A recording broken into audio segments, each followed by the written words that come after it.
साथियों नमस्कार, मैं धीरेन्द्र सिंह फिर से हाजिर हूँ आज आपके सामने कुछ नई जानकारी लेकर के।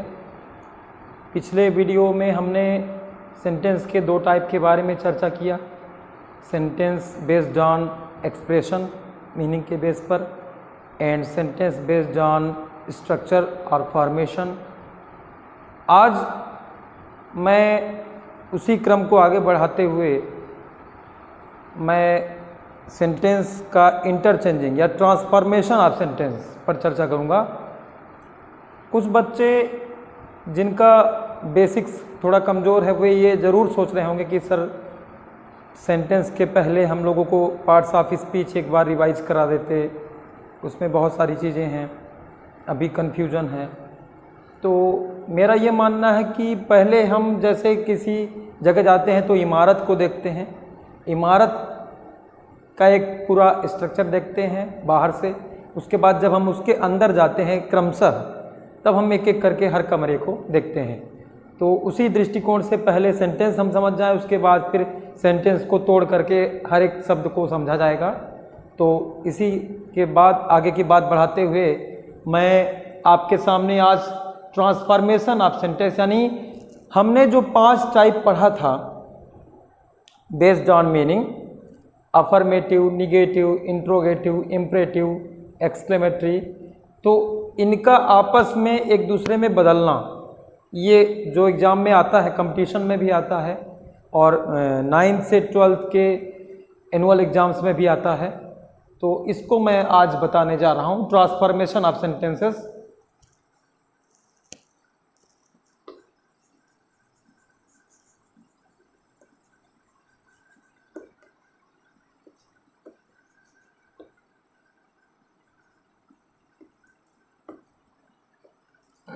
ट्रांसफॉर्मेशन मीन्स होता है रूपांतरण, यानी किसी भी चीज का एक रूप से, एक स्वरूप से दूसरे स्वरूप में बदल जाना। तो यहां पर जो सेंस है ट्रांसफॉर्मेशन का या बदलने का, मेनली यहां पर मैं चर्चा करूंगा सेंटेंसेस बेस्ड ऑन मीनिंग या एक्सप्रेशन, जिन पर हमने पहले चर्चा किया था। तो उनमें जो 5 टाइप हैं उनका आपस में एक दूसरे में बदलना एग्जाम में आता है, इसी पर मैं चर्चा करूंगा। हाँ, इस पर अब इसके कितने प्रकार से ट्रांसफॉर्मेशन हम कर सकते हैं इस पर हम ध्यान देंगे।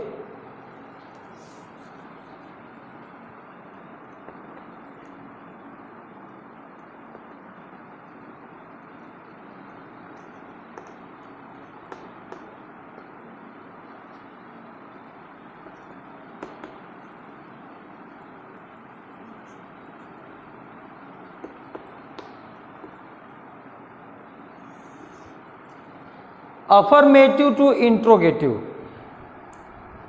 अफर्मेटिव मीन्स जहां पर किसी एक्शन का होना स्वीकार किया जाए कि इस तरह होता है। सपोज यहां पर मैं 2 कॉलम हैं, यहां अफर्मेटिव सेंटेंस लिखूंगा और यहां पर इंट्रोगेटिव लिखूंगा।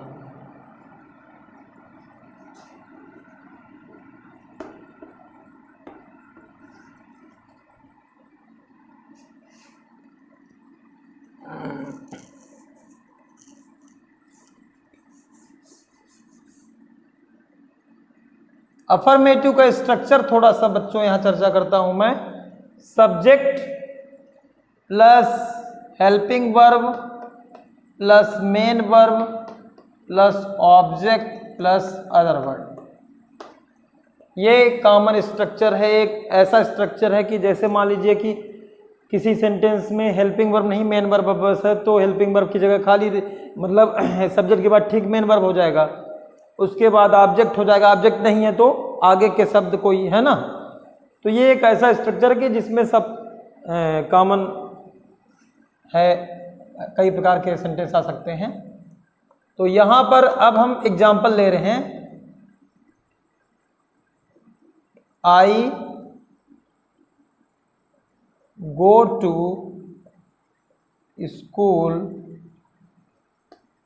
Every day.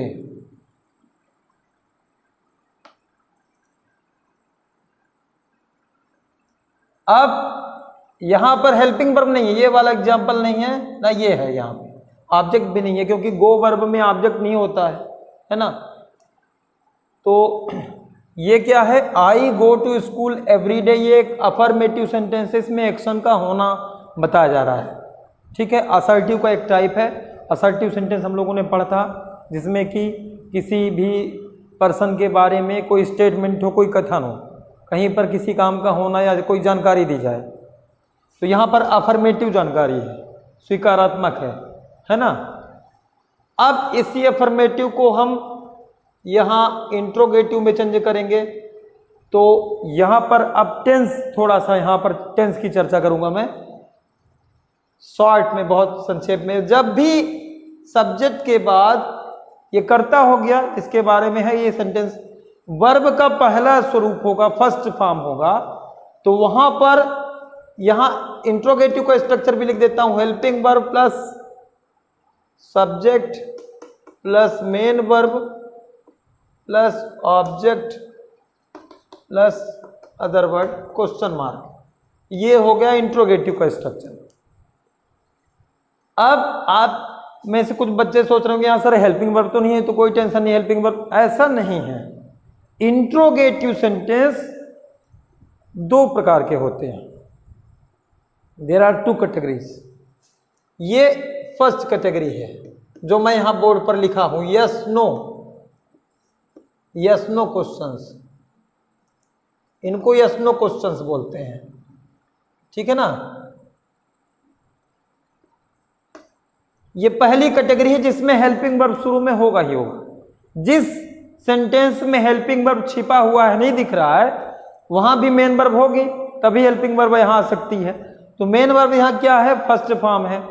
अब जब वर्ब का फर्स्ट फॉर्म होता है ओरिजिनल रूप में, उसमें यस या यस नहीं लगा है, तो वहां डू हेल्पिंग वर्ब होती है, वहां डू हेल्पिंग वर्ब लाएंगे।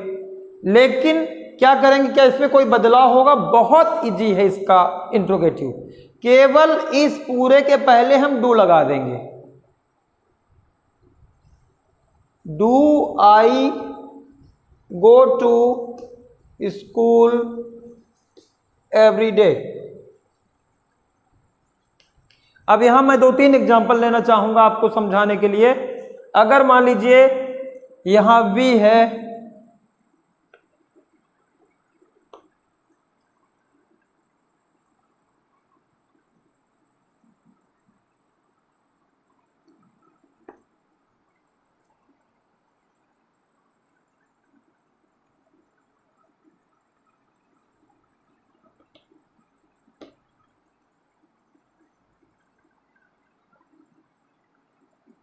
कोई भी सेंटेंस ले सकते हैं।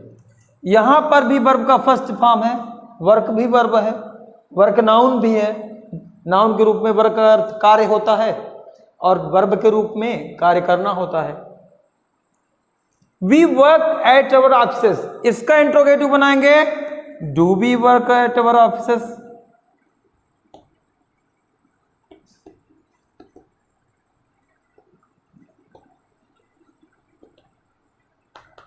कोई भी सेंटेंस जिसमें सब्जेक्ट के बाद वर्ब का फर्स्ट फॉर्म, ये भी निश्चित है कि सब्जेक्ट के बाद वर्ब का फर्स्ट फॉर्म किन सब्जेक्ट के साथ आएगा। फर्स्ट फॉर्म हर किसी के साथ फर्स्ट फॉर्म नहीं आएगा। अगर हम प्रेजेंट की ही बात करें तो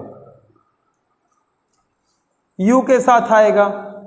ठीक है, वर्ब का फर्स्ट फॉर्म 2 टेंसेस में यूज होता है, present indefinite, future indefinite. Present indefinite में विदाउट हेल्पिंग वर्ब अफर्मेटिव में, और फ्यूचर इंडेफिनिट में विल या शैल के साथ। यू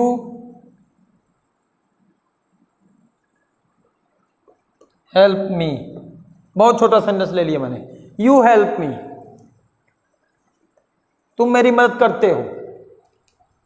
इसका interrogative do you help me, क्या तुम मेरी मदद करते हो, क्या तुम मेरी सहायता करते हो। कहने का मतलब ये है, जो बच्चे इंट्रोगेटिव बनाने से डरते हैं या नहीं जानते इंट्रोगेटिव कैसे बनाते हैं, वे इतना अभी पहला फार्मूला नोट करें कि अगर वर्ब का फर्स्ट फॉर्म है सब्जेक्ट के बाद, ये पहला फार्मूला नोट कर ले, यहाँ कुछ भी है उससे मतलब नहीं है। सब्जेक्ट के बाद वर्ब का फर्स्ट फॉर्म है तो उसका इंट्रोगेटिव बनाने के लिए बस उस पूरे स्ट्रक्चर में केवल डू शुरू में जोड़ देंगे। यहां जो भी लिखा है उसके शुरू में डू जोड़ देंगे, इंट्रोगेटिव बन गया।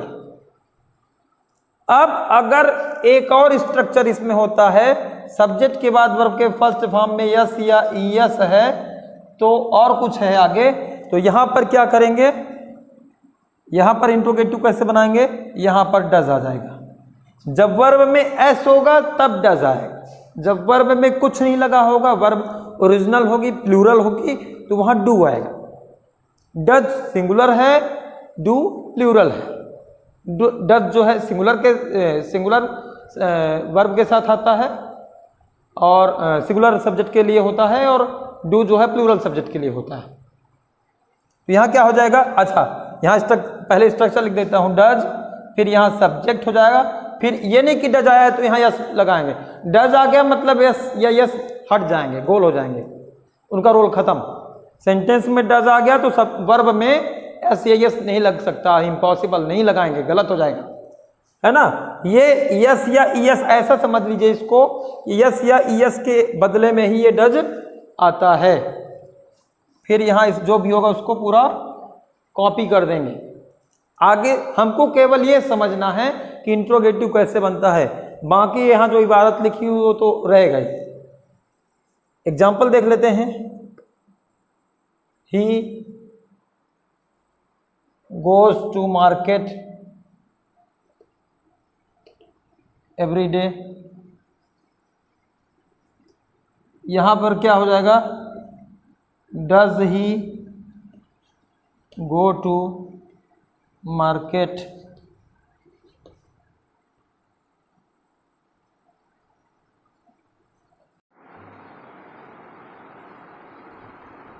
हाँ बच्चों, समय बचाने के लिए मैंने यहाँ लिख दिया एक्सरसाइज, कुछ यहाँ पर एग्जाम्पल्स हैं। हमने अभी एक वैरायटी देखा जिसमें कि सब्जेक्ट के बाद वर्ब का फर्स्ट फॉर्म था, उसका इंट्रोगेटिव बनाने के लिए डू जोड़ देना था, बस केवल शुरू में डू जोड़ देंगे और लास्ट में क्वेश्चन मार्क होगा ही।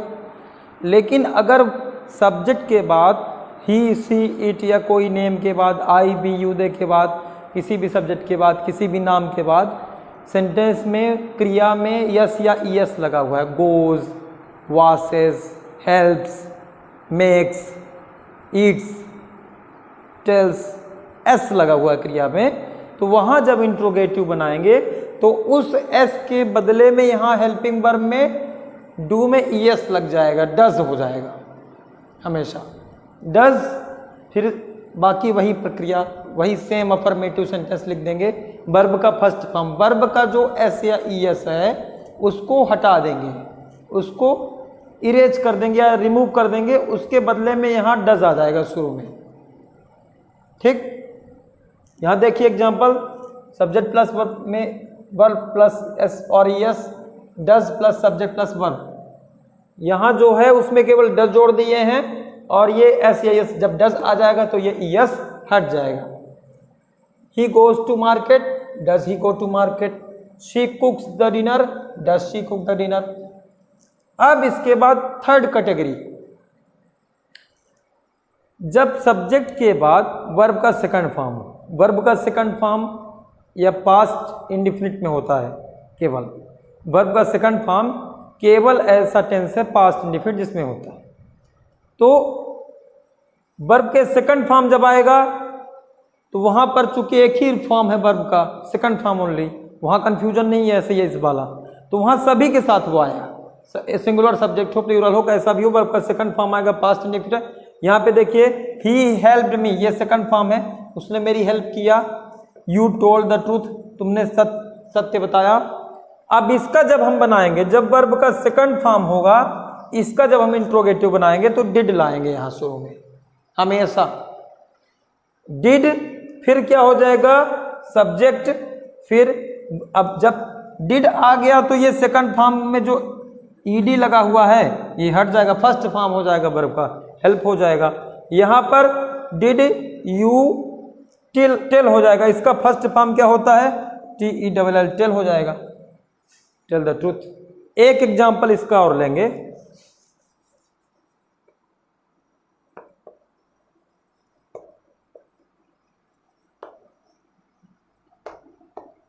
I did my job.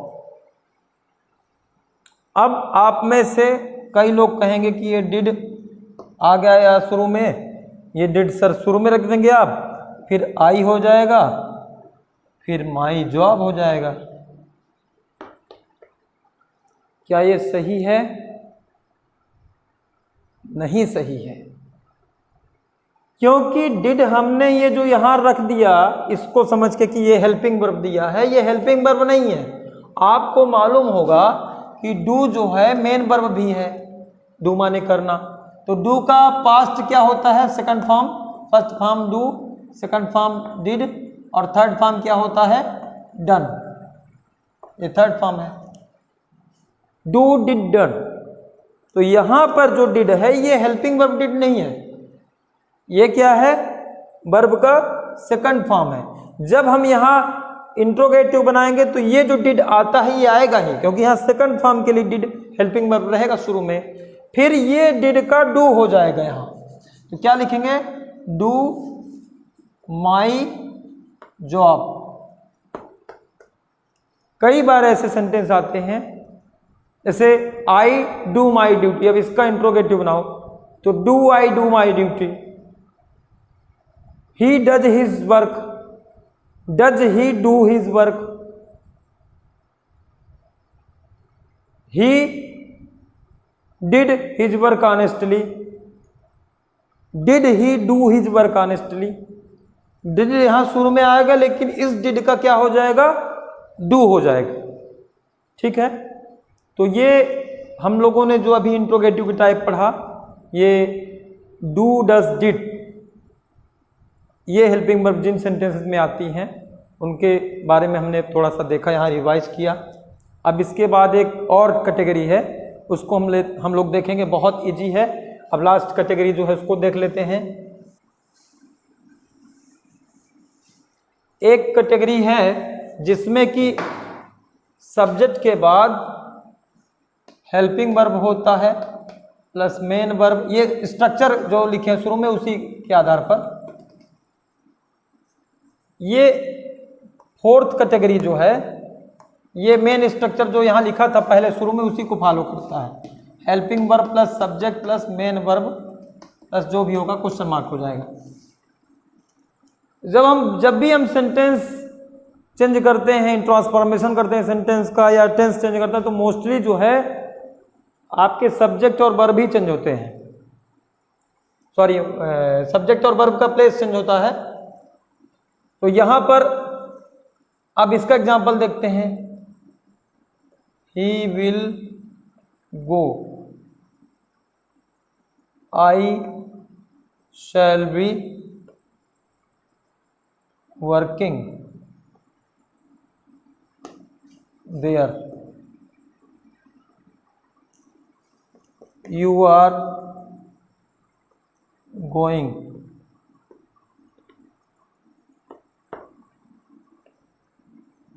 Ram was sleeping, they have done this work,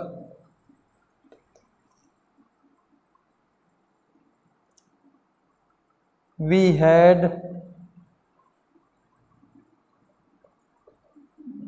known this. यहां मेनली मैं कई प्रकार की हेल्पिंग वर्ब लेना चाह रहा हूं, जैसे ये है shall be, are, was, have, had. इनका इंट्रोगेटिव जब बनाएंगे कैसे बनेगा थोड़ा सा यहां देख लेते हैं जल्दी से। समय आपका ज़्यादा ना नुकसान हो, ये भी हमको ध्यान रखना है। तो देखिए, केवल यहां एक हेल्पिंग वर्ब अलग प्रकार की है, इसमें दो शब्द हैं शैल भी। मैं इसको पहले ले लेता हूं और बाकी सब में एक एक शब्द है, या इन्हीं को पहले लेता हूं जिनमें एक शब्द है। इन सभी का एक जैसे बनेगा हेल्पिंग वर्ब, सॉरी इंट्रोगेटिव। क्या हो जाएगा? शुरू में विल हो जाएगा, विल ही गो। ठीक है, इसके बाद third number, are you going. फिर इसके बाद वाज राम स्लीपिंग।